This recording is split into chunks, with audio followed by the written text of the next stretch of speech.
Hi നമസ്കാരം. അപ്പോൾ എല്ലാവർക്കും ഒരു പുതിയ വീഡിയോയിലേക്ക് സ്വാഗതം. ഇന്നത്തെ വീഡിയോയിൽ ഞാൻ കുറച്ച് ഉച്ചയ്ക്ക് ഉണ്ടാക്കുന്ന ഉച്ചയ്ക്ക് നമുക്ക് പെട്ടെന്ന് ചോറിനൊക്കെ ഉണ്ടാക്കാൻ പറ്റിയ കുറച്ച് കറികളുടെ റെസിപ്പീസാണ് കേട്ടോ പറയുന്നത് ഈ വീഡിയോയിൽ. ഫസ്റ്റത്തത് നമുക്ക് ഒരു സാമ്പാർ ഉണ്ടാക്കുന്നുണ്ട്, പിന്നെ ഉണക്കമീൻ വറുത്തത്, പിന്നെ ഉണ്ടാക്കുന്നത് ക്യാബേജും കേട്ടോ, പിന്നെ ഒരു പാവയ്ക്ക കൊണ്ടാട്ടം ഉണ്ടാക്കുന്നുണ്ട്. അപ്പോൾ ഇത്രയും കൂട്ടങ്ങളാണ് ഞാൻ ഇന്നത്തെ ഒരു വീഡിയോയിൽ കാണിക്കുന്നുണ്ട്. കുഞ്ഞു വീഡിയോ ഉണ്ട്, അധികം ലെങ്തി ആയിട്ടൊന്നും ഞാൻ പറയുന്നില്ല. അപ്പോൾ എന്തായാലും സ്കിപ്പ് ചെയ്യാണ്ട് കാണാം കേട്ടോ. അതുപോലെ തന്നെ ആദ്യമായിട്ടാണ് നിങ്ങൾ വീഡിയോ കാണുന്നുണ്ടെങ്കിൽ, കണ്ട് ഇഷ്ടമാണെന്നുണ്ടെങ്കിൽ ഒന്ന് ലൈക്കും സബ്സ്ക്രൈബും കമൻറ്റൊക്കെ ചെയ്യാം കേട്ടോ. അപ്പോൾ ഈ സാമ്പാർ ഉണ്ടാക്കണമെങ്കിൽ ഞാൻ പച്ചക്കറികളൊന്നും ഇല്ലാണ്ട് നമുക്ക് ഉള്ളി സാമ്പാർ ഉണ്ടല്ലോ, അപ്പോൾ അതേപോലെ ഉള്ളി സാമ്പാറാണ് ഞാൻ കാണിക്കുന്നത്, പച്ചക്കറികളൊന്നും വേണ്ടാത്തത്. പിന്നെ പച്ചക്കറികൾ മാത്രമല്ല, നമ്മൾ ഇതിൽ പുളിയും ഒഴിക്കുന്നില്ല കേട്ടോ. നമ്മൾ സാമ്പാറിൽ പുളി ഒഴിക്കാറുണ്ടല്ലോ, അപ്പോൾ ഇതിൽ പുളിയും ഒഴിക്കുന്നില്ല. അപ്പം നമുക്ക് നേരെ സാമ്പാർ ഉണ്ടാക്കേണ്ടത് എങ്ങനെയാണെന്ന് നോക്കാം. ഞാനിന്ന് ഉള്ളിയും വെളുത്തുള്ളി നന്നാക്കി വെച്ചിട്ടുണ്ട് കേട്ടോ. പിന്നെ പരിപ്പ് എടുത്തിട്ടുണ്ട്, സാമ്പാർ ഉണ്ടാക്കാനായിട്ടുള്ള സാമ്പാർ പരിപ്പ്. ഈ പരിപ്പിൻ്റെ ഒപ്പം തന്നെയുണ്ട് ഞാൻ ഈ ഉള്ളി ഒന്ന് ചെറിയ കഷ്ണങ്ങളാക്കി, അധികം ചെറുതാക്കണ്ട, ഒന്ന് 2 കഷ്ണങ്ങളാക്കി ഉള്ളിയും പിന്നെ വെളുത്തുള്ളി ഇട്ട് കൊടുക്കാനുണ്ട് ഇതിൻ്റെ ഒപ്പം. പിന്നെ ഒരു തക്കാളിയാണ്, ഒരു വലിയ തക്കാളി ചേർക്കുന്നുണ്ട് കേട്ടോ. അപ്പോൾ പുളിക്ക് വേറെ ഒന്നും ചേർക്കണില്ല, തക്കാളി മാത്രമാണ് ചേർക്കുന്നത്. നമ്മൾ പുളിവെള്ളം ഒഴിക്കണില്ല കേട്ടോ. പിന്നെ ചേർക്കുന്നത് പച്ചമുളകാണ്. പിന്നെ ഇതിൻ്റെ ഒപ്പം തന്നെ മഞ്ഞൾപ്പൊടി ഇട്ട് കൊടുക്കുന്നുണ്ട്, പിന്നെ മുളക് പൊടി ചേർക്കുന്നുണ്ട്, പിന്നെ പാകത്തിന് ഉപ്പും കൂടി ചേർക്കുന്നുണ്ട് കേട്ടോ. എല്ലാം ചേർത്ത് ഒരുമിച്ച് മിക്സ് ചെയ്യാം. എന്നിട്ട് കുറച്ച് വെള്ളം കൂടി ചേർത്തിട്ട് നമുക്കിത് അടച്ച് വെച്ച് കുക്കറിൽ വേവിക്കാം കേട്ടോ. അപ്പം ഒന്ന് 2-3 വിസിൽ കേട്ടാൽ മതി. അപ്പോഴേക്കും നമ്മുടെ പരിപ്പെല്ലാം വെന്തിട്ടുണ്ടാവുമല്ലോ. അപ്പം വെന്ത് കഴിയുമ്പോൾ ഈ ഒരു പാകം കേട്ടോ, വേവിച്ച് കഴിയുമ്പോൾ കിട്ടണത് ഈ ഒരു വേവിലാണ് ഞാൻ എടുത്തത്. ഒരുവിധം എല്ലാം വെന്തിട്ടുണ്ട് കേട്ടോ. പരിപ്പായാലും ഒരുപാട് ഉടഞ്ഞു പോയിട്ടില്ല, എന്നാൽ ഈ പാകത്തിനുള്ള വേവാണ് അയക്കണത്. അപ്പോൾ ഒരുപാട് ഉടഞ്ഞു പോകണ്ട കേട്ടോ പരിപ്പൊന്നും.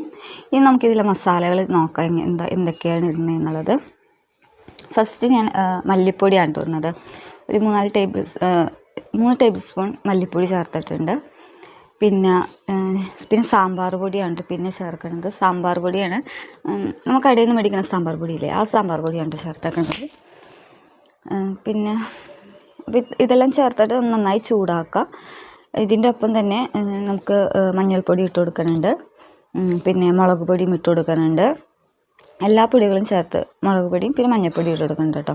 എല്ലാം കൂടി ചേർത്ത് നന്നായി ചൂടാക്കിയതിന് ശേഷം നമ്മൾ വേവിച്ച് വെച്ച സാമ്പാർ ഇതുണ്ടല്ലോ, പരിപ്പും ഉള്ളിയൊക്കെ ഉണ്ടല്ലോ, അത് ഇതിലോട്ട് ചേർത്ത് കൊടുക്കാം കേട്ടോ. അപ്പോൾ ഇത്രയേ ഉള്ളൂ. അതിനുശേഷം നമുക്ക് ഇതിൽ താളിച്ച് ചേർക്കാനായിട്ട് ഒരു ചട്ടി വെക്കുക. എന്നിട്ട് അതിൽ കടുക് പൊട്ടിച്ചിട്ട് കറിവേപ്പിലയും പിന്നെ വറ്റൽമുളകും എല്ലാം കൂടിയും ചേർത്ത് താളിച്ച് സാമ്പാറിലിട്ട് ഒഴിക്കുക. അപ്പോൾ ഇത്രയേ ഉള്ളൂ. അപ്പം ഒന്ന് ഉണ്ടാക്കി നോക്കാം കേട്ടോ. നമുക്ക് പെട്ടെന്ന് ഉച്ചയ്ക്കൊക്കെ ഉണ്ടാക്കാൻ സാധിക്കും. അതേപോലെ തന്നെ ലഞ്ചിലൊക്കെ കുട്ടികൾക്ക് അല്ലെങ്കിൽ കൊടുത്തു വിടാനാണെങ്കിൽ രാവിലെ ആയാലും നമുക്ക് വേഗം ഉണ്ടാക്കാം, പച്ചക്കറികളൊന്നും വേണ്ടല്ലോ. അപ്പോൾ പുളി ഒഴിക്കണ്ട. അപ്പോൾ ഒന്ന് ഉണ്ടാക്കി നോക്കാം കേട്ടോ. ഇനി അടുത്തത് ഒരു ഉണക്കമീൻ വറുക്കേണ്ടതാണ് കേട്ടോ. ഉണക്കമീൻ വറുത്തതാണ്. അതിന് മാന്തളാണ് ഞാൻ എടുത്തേക്കുന്നത്. അപ്പോൾ ഞാൻ ഇത് കുറച്ച് മുമ്പേ വെള്ളത്തിലൊക്കെ ഇട്ട് വെച്ചു, ഇതിൻ്റെ ഉപ്പൊക്കെ പോകാനായിട്ട് വെള്ളത്തിലിട്ട് വെച്ചിട്ടുണ്ടായിരുന്നു കേട്ടോ. എന്നിട്ട് അത് കഴിഞ്ഞ ശേഷം തൊലിയൊക്കെ കളഞ്ഞ് നന്നായി ക്ലീൻ ചെയ്തെടുക്കുക. പിന്നെ ഇത് ഉപ്പുമീൻ ആയതുകൊണ്ട് തന്നെ ഉപ്പ് ചേർക്കണ്ട കേട്ടോ മസാല ചേർക്കുന്ന സമയത്ത്. ഇത് നന്നായിട്ട് ക്ലീൻ ചെയ്ത് ഞാൻ എടുത്തിട്ടുണ്ട്. ഇനി ഇതിൽ മുളക് പൊടിയും പിന്നെ മഞ്ഞൾപ്പൊടി മാത്രമുണ്ട് ചേർക്കേണ്ടത്. ഉപ്പുമീനാണല്ലോ, അപ്പോൾ പിന്നെ നമ്മൾ ഇതിൽ ഉപ്പ് ചേർക്കേണ്ട ആവശ്യമില്ല. എന്നിട്ട് നന്നായിട്ട് മിക്സ് ചെയ്തിട്ട് നമ്മൾ മാന്തളും കൂടി അതിൽ മസാല തേച്ച് വെക്കാം കേട്ടോ. ഒരു കുറച്ച് നേരം വെച്ചിട്ട് പിന്നെ അത് ഫ്രൈ ചെയ്തെടുക്കുക. അല്ലെങ്കിൽ അപ്പം തന്നെ ഫ്രൈ ചെയ്താലും കുഴപ്പമൊന്നുമില്ല കേട്ടോ. സമയമൊന്നുമില്ല എന്നുണ്ടെങ്കിൽ നമുക്ക് അപ്പം തന്നെ ഫ്രൈ ചെയ്തെടുക്കാം. അപ്പോൾ മസാല തേച്ച മാന്തളം അത് ഫ്രൈ ചെയ്തെടുക്കുന്നുണ്ട്. അപ്പോൾ സാമ്പാറും പിന്നെ ഉണക്കമീൻ വറുത്തും ഒരു ചമ്മന്തി ഉണ്ടെങ്കിൽ നമുക്കത് മാത്രം മതിയായിട്ട് ഉച്ചയ്ക്ക് ചോറിനാനായിട്ട്. ഞാൻ ഇതിൻ്റെ ഒപ്പം തന്നെ ഒരു ക്യാബേജ് തോരൻ ഉണ്ടാക്കുന്നുണ്ട് കേട്ടോ. അപ്പോൾ ക്യാബേജ് തോരൻ ഉണ്ടാക്കാനായിട്ട് ഞാൻ എടുത്തേക്കുന്നത് തേങ്ങ, സവാള, പിന്നെ പച്ചമുളകും കറിവേപ്പില കേട്ടോ. ഇത്രയും സാധനങ്ങളെല്ലാം കൂടി ഒരുമിച്ച് നമ്മുടെ ക്യാബേജ് നന്നാക്കി വെച്ചിട്ടുണ്ടായിരുന്നു. അത് ഞാൻ വീഡിയോ എടുക്കാൻ വിട്ടുപോയിട്ടോ അത്.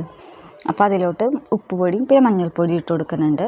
ഇതെല്ലാം കൂടി നന്നായിട്ട് കൈ വെച്ച് തന്നെ നമുക്ക് തിരുമാട്ടോ, നന്നായിട്ട് യോജിപ്പിച്ചെടുക്കാം എല്ലാം. അതിനുശേഷം ഒരു ചട്ടി വെച്ച് ചൂടാക്കി കടുക് പൊട്ടിച്ചതിന് ശേഷം നമ്മൾ നേരത്തെ മിക്സ് ചെയ്ത് വെച്ച ക്യാബേജ് ഉണ്ടല്ലോ അതെല്ലാം ഇതിലോട്ട് ചേർത്ത് നന്നായിട്ട് വേവിച്ചെടുക്കാം. അപ്പോൾ നമുക്കിത് കൈ വെച്ച് തന്നെ തിരുമാട്ടാം, എന്നാലേ അത് നന്നായിട്ട് മിക്സ് ആവുള്ളൂ. എന്നിട്ട് ഒരു 5 മിനിറ്റ് വെച്ചിട്ടുണ്ടെങ്കിൽ നല്ലതാണ്. സമയമില്ല എന്നുണ്ടെങ്കിൽ നമുക്ക് അപ്പം തന്നെ ഉണ്ടാക്കിയെടുക്കാം. അപ്പോൾ നമ്മുടെ ക്യാബേജ് തോരനും റെഡി ആയിട്ടുണ്ട്.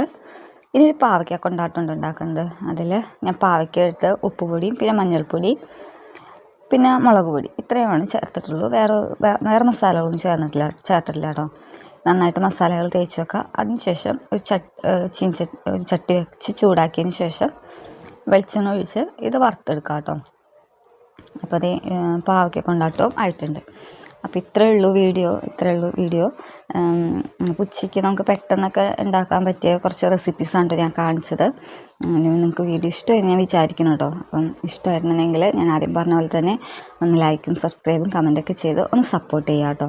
അപ്പോൾ ഇതേപോലത്തെ സിമ്പിളായിട്ടുള്ള റെസിപ്പികളായിട്ട് വീണ്ടും കാണാം. അതുവരെയ്ക്കും എല്ലാവർക്കും ബൈ.